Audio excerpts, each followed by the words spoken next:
மயிலாடுதுறை மாவட்டத்தில் பெய்து வரும் தொடர் கனமழையால் அறுவடைக்கு தயாராக இருந்த 25,000 ஏக்கர் சம்பா பயிர்கள் நீரில் மூழ்கி சேதமடைந்துள்ளன. இது பற்றிய கூடுதல் விவரங்களை செய்தியாளர் சேதுராமன் வழங்கிட கேட்கலாம். வணக்கம் சேதுராமன், தற்போதைய கள நிலவரம் அங்கு எப்படியாக இருக்கிறது? மேலும் சேதமடைந்திருக்கக்கூடிய பயிர்களை ஈடு செய்வதற்காக விவசாயிகள் தரப்பிலிருந்து கோரிக்கை ஏதேனும் முன்வைக்கப்பட்டிருக்கிறதா?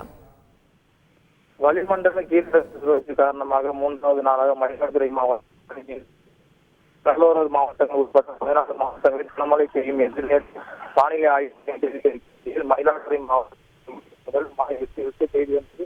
நேற்று இரவு தொடர்ந்து பரவலாக மழை பெய்ததில் இன்று காலை 6 மணி வரை கடந்த 24 மணி நேரத்தில் மயிலாடுதுறை 97.80 மில்லிமீட்டரும், மணல்மேடு 105 மில்லிமீட்டரும், சீர்காழி 220.80 மில்லிமீட்டரும், கொள்ளிடம் 129.40 மில்லிமீட்டரும், தரங்கம்பாடி 83.90 மில்லிமீட்டரும், 41.60 மில்லிமீட்டரும் மாவட்டத்தில் சராசரியாக 121.42 மில்லிமீட்டர் பதிவாகியுள்ளது. மயிலாடுதுறை மாவட்டத்தில் 1,70,70,000 ஏக்கரில் சம்பா சாலடி பயிர்கள் நடவு செய்யப்பட்டு 2 நாட்களுக்கு முன் அறுவடை பணி துவங்கிய நிலையில் தாழ்வான பகுதியில் விவசாய நிலங்களில் அறுவடை செய்ய வேண்டிய நெற்பயிர்கள் வயலில் சாய்ந்து சேதமடைந்துள்ளது. ஆனால் ஆனதண்டபுரம் கீழே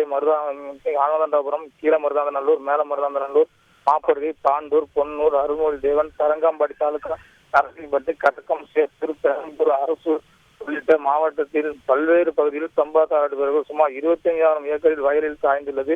இந்த மழை தொடர்ந்து நீடித்தால் மூழ்கியுள்ள பயிர்கள் முளைத்துவிடும் என்பதால் விவசாயிகள் கவலை அடைந்துள்ளனர். தொடர்ந்து மாவட்டத்தில் பரவலாக மழை நீடித்து வருகிறது.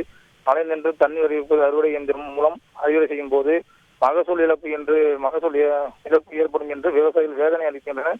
இது மாவட்ட நிர்வாகமும் மற்றும் தமிழக முதல்வரும்